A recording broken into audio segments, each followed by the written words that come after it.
We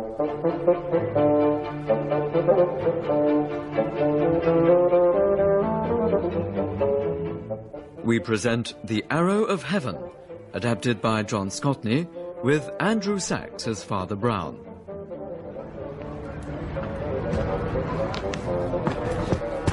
The items on this list are all items prohibited from being imported into the United States of America. You got any of these? Oh, may I see?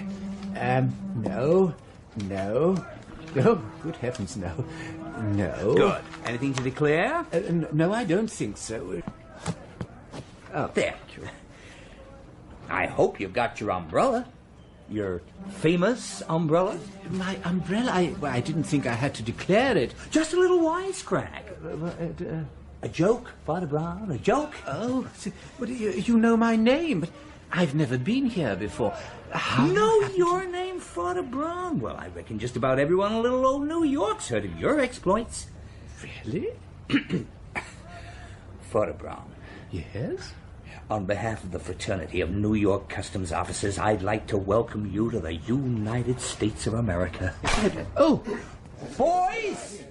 I can tell you Father Brown's clean.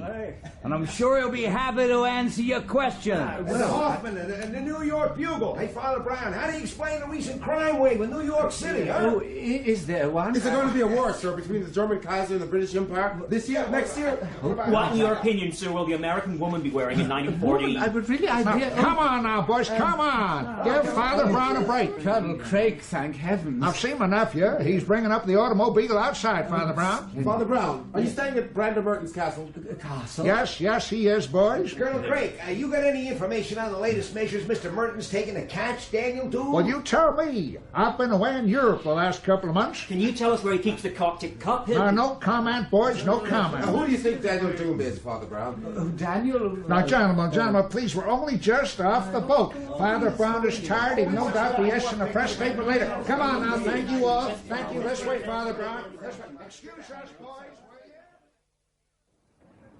Over here, Uncle Hickory, over here. Hi there, son. So, you got him away from the newsmen all right. Those boys. I tell you, I'd rather face an Apache war party any day. This is my nephew, Father Brown. Father Brown, Captain Wayne. Oh, how do you do, Captain? It's an honor to meet you, sir. Oh, I hardly think Well, Uncle Hickory says you're rooming with us for a couple of days at old Brander's castle. That's right. Yes, indeed. Yes, your uncle and I met on shipboard, and as I had some time to spare before my conference, he kindly invited me to stay with him at Mr. Merton's. But what is this about a castle? I didn't know there were any castles in America. Oh, this was shipped stone by stone from Scotland. You don't My say. old partner, Brander, he has to be mighty careful about his safety, and that old heap seemed pretty well the most secure building he could find. You wait till you see it.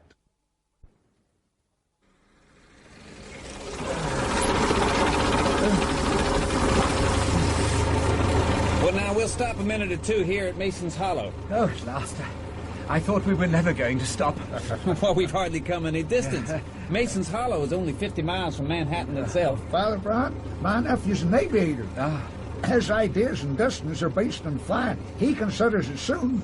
Them machines will be as common in the United States as automobiles are now. Oh, really? That is fascinating. Excuse me asking, Captain Wayne, but why do you call your uncle Hickory? That was a nickname I picked up in the old days. Oh, my uncle's kind of a modest man, Father Brown, but I can tell you, Hickory Craig was one of the most famous Indian scouts in the old frontier days. Oh, He's shucks. something of a living legend. That was before he quit to start trading with old Merton. My nephew exaggerates, Father. Mind you, it's true I did have quite a lot to do with the engines. Fact in the end is, that's why I resigned. I got to like the engines a whole lot better than the guys who were destroying their way of life in the name of progress. Oh, yes, well, I can understand your point of view, Colonel. There was something else I wanted to ask you, if you don't mind. Fire away.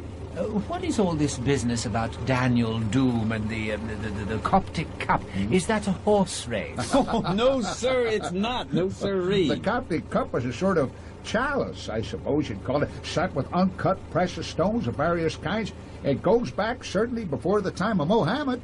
It's led to the death of 2 millionaires who owned it. Oh, I see. And Mr. Merton is the third owner. Is that why he fears for his safety? Well, that's one reason. Though anyone in his possession has to be careful. If you ask me, it's the main reason. The first victim was Titus P. Trent, the Copper King. Seems it was sort of an heirloom in his family. He got these threatening letters from someone calling himself Daniel Doom. Then one day he was found with his head in his own lily pond. Goodness The cup, me. it was in a bank vault, went with the rest of the property to a cousin of his called Brian Horde. My goodness. And he too got letters signed Daniel Doom? He sure did. One day he was found lying at the foot of a cliff outside his seaside residence, buried dead. Oh, But the strange thing was the intruder, Daniel Doom or whoever he was, went out of his way to destroy an enormous number of papers, set fire to them, stocks, bonds, that kind of stuff. It left Horde's affairs in a hell of a mess. Horde's widow had to sell the cup to sort out her financial problems. I see. And Mr. Merton bought it, yes. Has he also had threatening letters? I imagine he has. Oh, I'm pretty sure of it. Brander keeps himself to himself these days. No one but his secretary sees his letters. But I've seen him real upset and annoyed with letters. Letters he tore up before the secretary saw them. Hey, let's get out of here. See who's coming out of that drugstore? That's that son of a bitch, Dragey. Too late. He's seen us. Well, hi there, Colonel Craig, Captain Lane. Hello. I'm real glad to see you two. I don't believe I've had the pleasure, sir. Father Brown, Norman Drage. Hello. How do you do? Will you give me a ride up to the house, Captain Wayne? It's one of my days for a business consultation with good old Brander. All right, you better get in.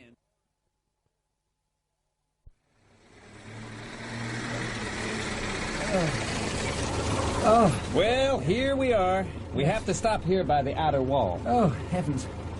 Oh, dear, what a grim sight. That's Brander's private secretary's idea, John Wendell. He got that set up. It goes right round the grounds with just that one locked door, and that's armor-plated. The wall's capped with steel. You can run a powerful electric current right through it. Good heavens. Yeah. When you get to the castle itself, you have to enter by an enclosed elevator. Having second thoughts about staying with Brander, Father Brown? Oh, far from it, Mr. Drage. It is my duty to visit prisoners and all miserable men in captivity. I know what you mean.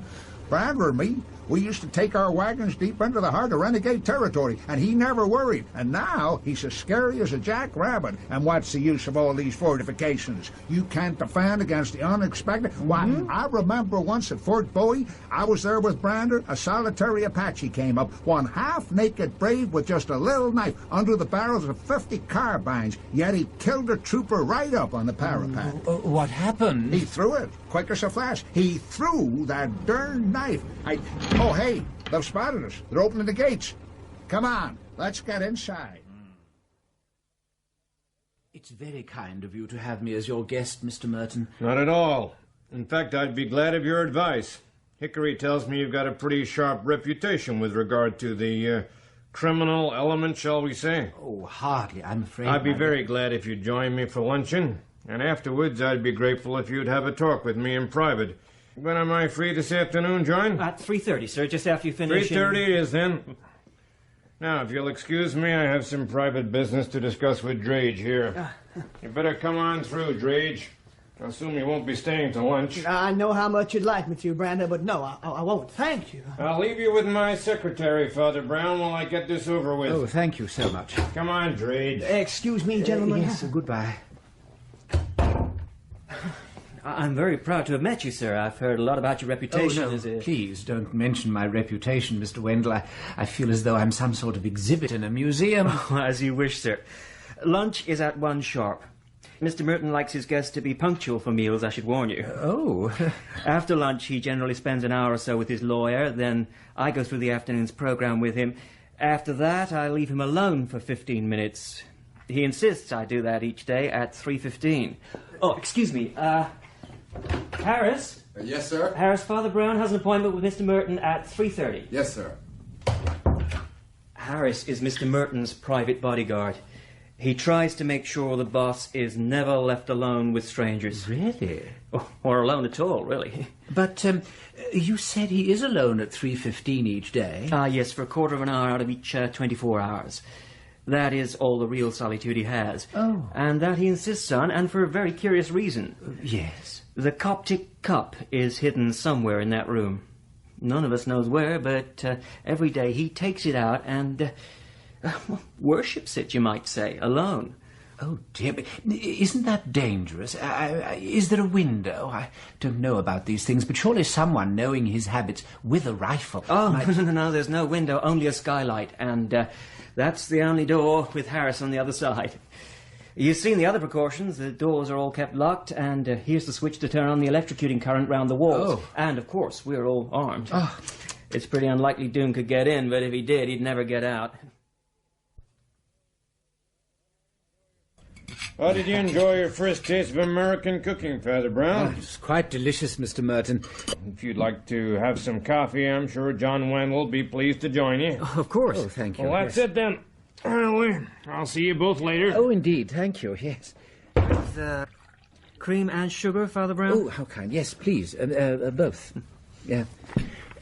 Mr. Wendell, I hope you don't mind me saying this, but I was just thinking, these precautions you've taken... Yes? Well, aren't they a little excessive? Mr. Merton is, in effect, a prisoner in his own house. Maybe. He does complain sometimes. But this Daniel Doom is a kind of obsession with me. My full name is John Wendell Horde. Horde? Wasn't that the name of the second victim? He was my father, yes. Daniel Doom killed him and ruined my mother, as well as murdering Titus Trant, who is a kind of uncle to me. When the family went bust, Mr. Merton took me on here. Yes. I gather this Daniel Doom destroyed a number of important papers at your father's house. Yes. Seems like when he couldn't find the cup, in his rage he destroyed anything he could get his hands on. It was a crazy, senseless act. Perhaps. Unless... What? Well, unless it was a deliberate act of cunning. After all, with the destruction of the shares and so forth, your mother presumably had to sell the cup. What? Do you mean... Well, it was just a thought. Oh, dear. That's been a tiring day. Would it be possible for me to have a doze in the guest suite until my appointment? Oh, of course. Father Brown? Father Brown? Where am I? Oh, yes. Yes, of course. Yes. If you'll come this way. Thank you. Harris, show Father Brown in, will you? Yes, sir. This way, sir. Thank you.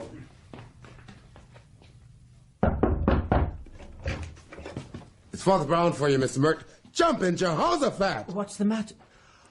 Oh, God have mercy. What is it? Father Brown, what is it? What's the matter? I fear you must press your switch, Mr. Wendell. Has he been shot? Well, it depends what you mean by shot. He's got an arrow in his neck, Mr. Wendell. And the skylight's wide open. Here, let me see. Oh, so it is. And the Coptic cup. Why isn't the cup here? What's happened to it? Aren't you going to press your switch? I sure am, and I'll set off the alarm, too. Yes, indeed. Harris, get onto the roof. He may still be there. Yes, sir, Mr. Wendell. Watch where you're going, huh? What the hell's happening, Wendell? I'm afraid it's already happened. Hey, Wendell, who is this little guy? Father Brown, this is Blake Barnard, Mr. Merton's lawyer.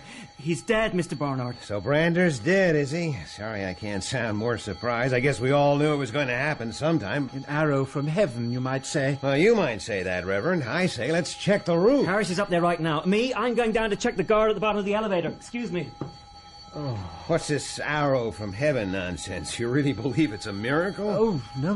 Miracles are never shrouded in mystery. They're really quite straightforward. When I said an arrow from heaven, I was thinking of aviation.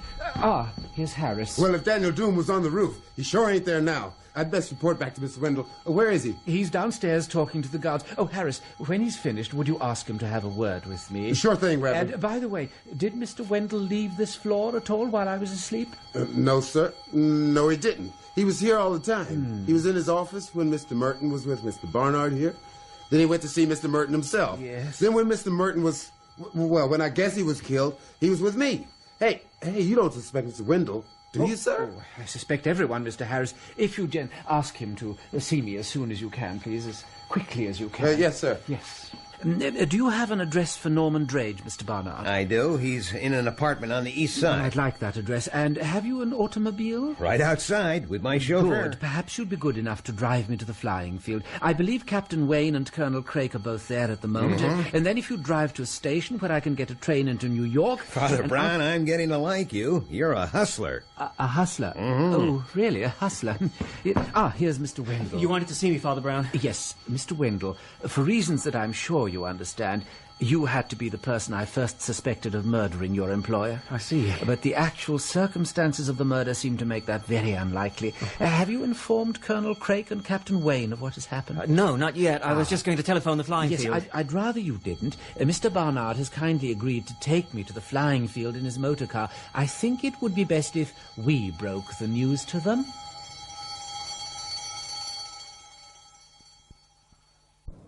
Why, howdy there, Bernard. Hi, Colonel. And Father Brown. This is an unexpected pleasure. Well, I'm afraid Mr. Merton wasn't able to see me, and Mr. Barnard kindly drove me over. Is Captain Wayne about? That's him up there now. What? He even took me up earlier. They have machines that carry 2 people, then? Sure do. No, Mr. Barnard. Colonel Craik once saw an Indian kill a man by throwing a knife. Is that so? But I should imagine the bow and arrow was a more common weapon. Well, it used to be. The old Sioux and Comanche braves could shoot an arrow straight as a bullet. Yes. And do it from the back of a pinto pony. Even on the move? Uh-huh. They could shoot an arrow accurately? They sure could, as long as you're properly balanced and brace yourself. Sounds like you did it yourself, Hickory. I had to go a few times, and I guess it wasn't so bad, but that's all ancient history now. Hey, see, here's my nephew Land. Yes. Peter, Uncle Hickory. we got visitors. Father Brown. If I'd known you were coming, I'd have given you more of a show. You seem to be doing pretty well as it was. Oh, shucks, that was nothing. These kites are amazing. You wouldn't believe how maneuverable they are nowadays. Yes, tell me, would it be possible to get within, say, 100 yards of a tree or a building? 100 yards? I could get you within 50 yards. You want to come up for a demonstration? No, not just now, thank you. In fact, I've come to make an apology. I'm afraid I won't be able to join you for a meal this evening. Instead, I'd be grateful if you would meet me at Mr. Merton's house at 8:30. Well, what is this? What's the matter? Well, I'm afraid, I'm very much afraid Mr. Merton was killed. What? Yes, at about 3:25 today. Good God. A poor old guy. How did it happen? By an arrow. Shot down through the skylight. What the... Hey! Now I get it. What the hell?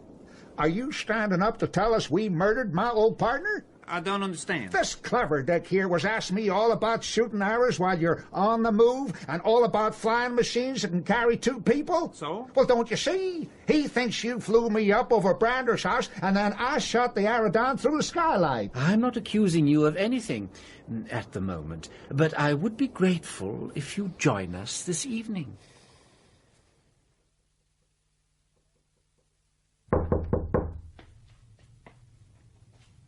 Who's there? Hello? Who is it? Mr. Drage? Who the hell are you? Oh, it's you. Do you always greet your visitors with a revolver, Mr. Drage? What do you want? I just dropped by to tell you that Brander Merton has been murdered. Has he? Well, let me tell you, he deserted 100 times over. Oh, well, why didn't you murder him then? Why not, Mr. Drage? Hey, wait a minute. You want to know why I didn't murder him? You're a nice sort of clergyman. Hey, if that's your way of saying I did, well, prove it, that's all. As for him, I reckon he was no loss. Yes, he was. I would guess he was a loss to you. That's why you didn't kill him, even though I'm pretty sure you do know the identity of the so-called Daniel Doom. What are you getting at? Would you perhaps agree with me that, in the circumstances, all Mr. Merton's elaborate defences were a trifle absurd, as protection against Daniel Doom? Daniel Doom? Let me tell you, he didn't murder Brander Merton any more than you did. You know. I guess, Mr. Drage. I shall be at a little meeting at Mr. Merton's house at 8:30 this evening. At that meeting I shall voice certain suspicions about you. These suspicions may well be unfounded. If they are not, however, I suggest you use the next few hours to good effect. Do you understand? Damn it, yes, I do understand. But... Good.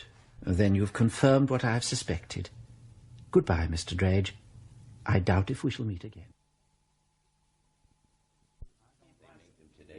I don't like it at all. Come in.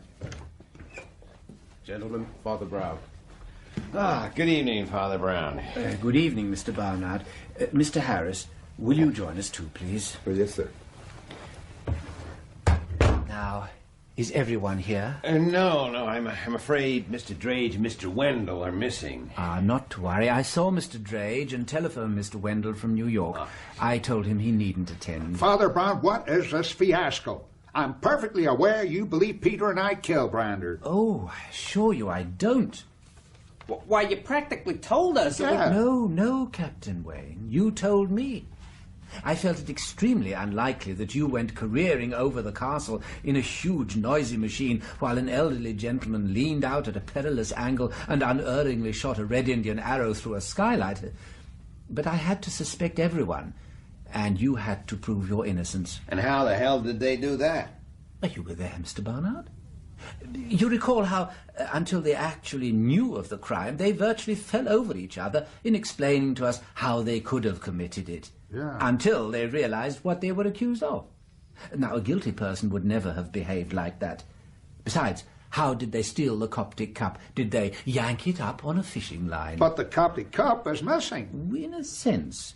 But I suspect it still lies hidden in whatever secret place Brander Merton concealed it. I don't believe he ever took the cup out today. Then who did kill Brander? Wait, it wasn't Norman Drage? Yes, you're right. It wasn't Norman Drage. Now, Drage is a criminal, but he didn't commit this crime. He was blackmailing Mr. Merton. Yes. His were the letters you saw Merton tearing up, Colonel. Well, he wasn't likely to kill the goose that laid the golden eggs. So, who did it? Well, Mr. Barnard, you were out of the room when the murder occurred. You had plenty of time to go up to the roof and come down. And from what you told me of the nature of Mr. Merton's business affairs, I've no doubt that as his confidential advisor, you could find a way to benefit from his death. This is outrageous. No. You were my principal suspect. But then, on the train, I remembered Mr. Craig's story about the Indian throwing the knife. And I realized I'd been a fool. Surely, if a knife can be used as a missile, then a missile, such as an arrow, could also be used as a knife. Sure. Brander Merton was stabbed to death with an arrow pushed into his neck like a poignard. Like a what? But I'm told he kept some arrows in his office as souvenirs of his days on the frontier. He did. He sure did. Why didn't I think? Because, Mr. Craig, if an Indian has a knife, you naturally expect him to stab with it. If a man has an arrow in his neck, you expect it to have come from a bow. Especially if the murderer has the presence of mind to open a skylight and place the body beneath it. But, gentlemen, before I go on, I must tell you the substance of John Wendell's telephone conversation with me. He has given me permission to tell you. He has gone off to be alone with his conscience. I'm sorry to tell you that John Wendell caught up with Daniel Doom and killed him. Well, I'll be. Good old Wendell. If he croaked Doom, he did a good day's work. But Mr. Wayne, did not Daniel Doom deserve a fair trial? You can't blame a man for downing a crook like that, Father Brown. Of course No, not. you can't. Say, how did he get him, huh? Oh, he stabbed him with an arrow. John Wendell Horde, for that was his full name, Holy Toledo. was, he admitted to me, obsessed with catching his father's murderer. Now, Drage somehow discovered that Brander Merton was Daniel Doom and blackmailed him. Doom? And when John Wendell realized who Doom actually was, partly, I fear, through some hints I dropped, well, he confronted Merton with it. There was a struggle, and he seized the first weapon that came to hand. Brander was actually Doom himself? I don't believe it. Craig, do you believe it? Yes, I do. What?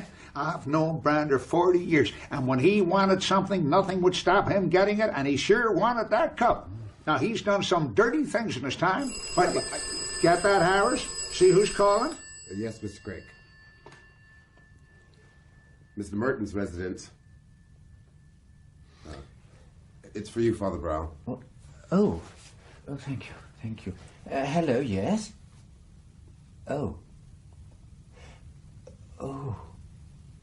dear me. Oh, yes, thank you. Thank you. Oh, I feel I'm terribly to blame. I deeply, deeply regret to tell you, Mr. Wendell has taken his own life. God have mercy on his soul. And on mine. Gosh, oh golly. Well, I hate to say it, but I reckon that's a relief. What in God's name do you mean? That means that now we can hush the whole thing up, Father Brown. Well, I, for one, am ready to tell the truth to the proper authorities. Oh, no. We couldn't have a thing like this getting out. Surely not. Why, Brander Merton was a thing like the President of the United States. He was Daniel Doom, a mad murderer for whom you had no pity, whom you thought was rightly slaughtered without trial. Very well, then. If Daniel Doom has got his deserts, Brander Merton has got his deserts. If that was good enough for Doom, by all that is holy, it is good enough for Merton. Take your wild justice or our dull legality, but in the name of Almighty God, let there be an equal lawlessness or an equal law. I asked poor Wendell to examine his conscience. I feel I must examine mine. I ask you, gentlemen, to do the same. In The Arrow of Heaven by G.K. Chesterton, the part of Father Brown was played by Andrew Sachs, Barnard by Ed Bishop, Harris by Guy Gregory, Wendell by Andrew Branch, Norman Drage by Sean Prendergast, Brander Merton by Richard Durden, and Peter Wayne by Johnny Myers, Matt Craik by Harry Taub, and the Customs Officer by Tim Reynolds. The Arrow of Heaven was adapted by John Scotney, and the director from Bristol was Alec Reed.